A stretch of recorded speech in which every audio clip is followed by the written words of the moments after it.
दोस्तों, body building एक ऐसी चीज है जो हर किसी के बस की बात नहीं। इसको बनाने में समय, मेहनत और ताकत की जरूरत होती है। बॉडी बिल्डिंग का क्रेज आज दुनिया भर में हद से ज्यादा बढ़ता चला जा रहा है। दुनिया भर के बॉडी बिल्डर्स हद से ज्यादा मेहनत करके ऐसी खतरनाक बॉडी बना रहे हैं जिसका कोई जवाब नहीं। लेकिन क्या आपने कभी सोचा है कि जो बॉडी बिल्डर शुरू में बहुत ही ज्यादा बॉडी बना लेते हैं उनका बाद में क्या होता है? क्योंकि अगर बॉडी को समय के साथ मेंटेन नहीं किया गया तो उसका रिजल्ट आपके शरीर को हिलाकर रख देता है। जी हाँ दोस्तों, बॉडी बिल्डिंग में सबसे अहम चीज होती है बॉडी को समय के साथ मेंटेन करे रखना। तो आज हम उन बॉडी बिल्डर्स को देखेंगे जिन्होंने समय के साथ बदलाव तो किए, लेकिन उसका रिजल्ट आप इस वीडियो में खुद देख लीजिए।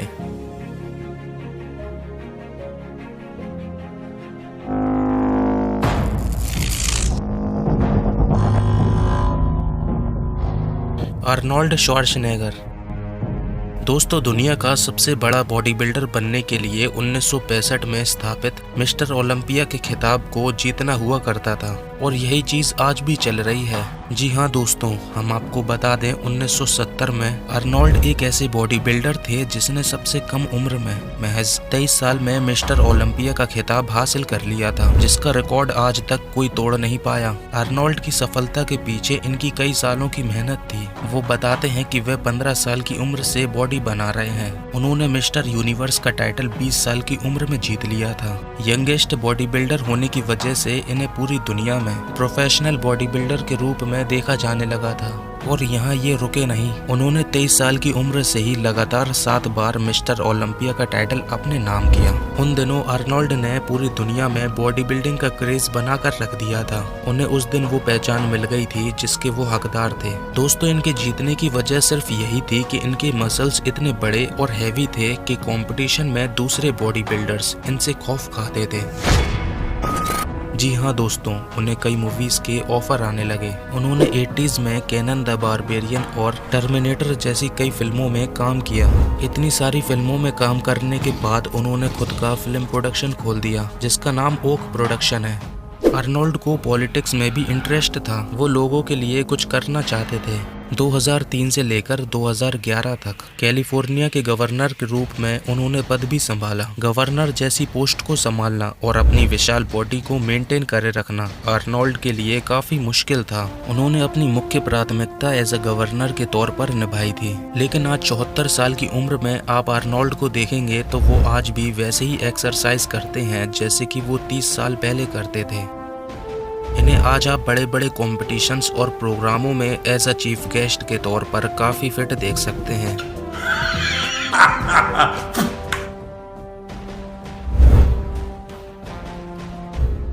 रिचर्ड सेंड्रैक। दोस्तों, कौन कहता है छोटे बच्चे एक अच्छे बॉडी बिल्डर नहीं बन सकते? अगर आपका जवाब हाँ है तो आप गलत हैं, क्योंकि आप इस बच्चे की मसल्स को देखिए।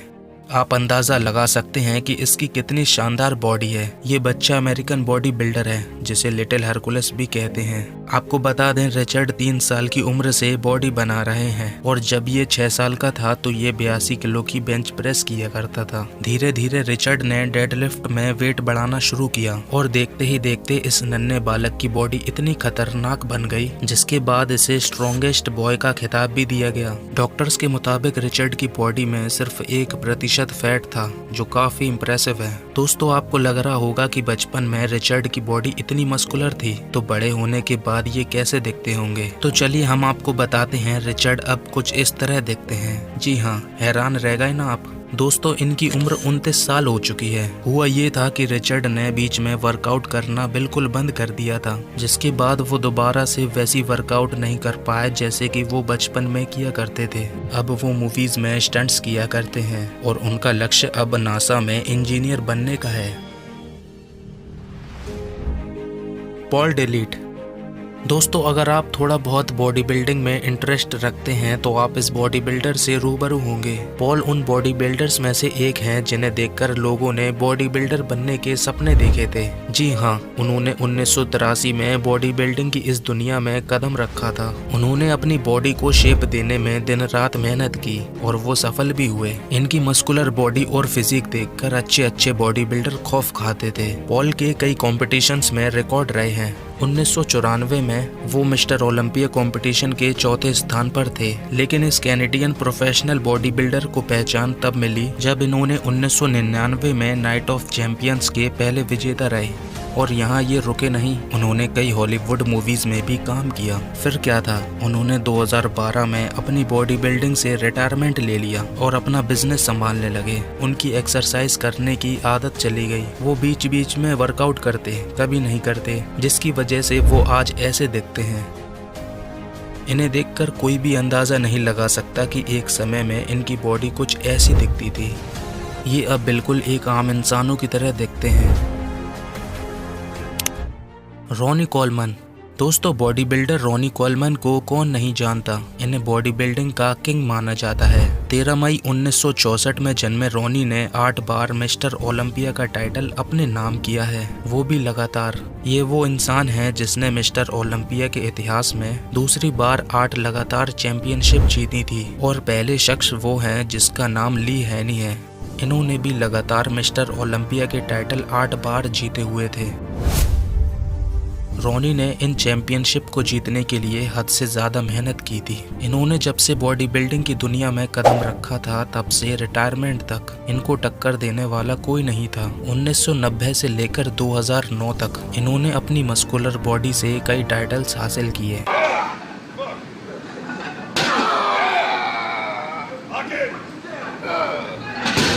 2009 से लेकर आज 2022 तक कोई ऐसा बॉडी बिल्डर नहीं है जिन्होंने लगातार 8 बार चैंपियनशिप जीती हो।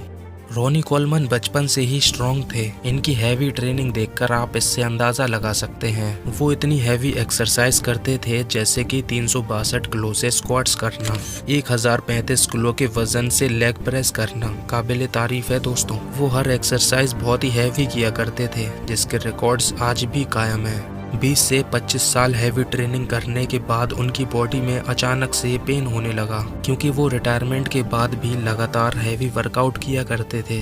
इंटरव्यू के दौरान उनसे पूछा गया कि आपको कोई रिग्रेट है अपनी लाइफ में, तो रॉनी कोलमन ने कहा था कि उन्हें एक रिग्रेट है, अगर मुझे मौका मिलता तो मैं 800 पाउंड के 2 स्क्वाट्स की बजाय 4 करता। दोस्तों, 800 पाउंड कुछ होता है, यानी करीब 362 किलो के स्क्वाट्स। ये वो क्लिप है जिसमें रॉनी 800 पाउंड के 2 रैप मारते हुए नजर आ रहे हैं।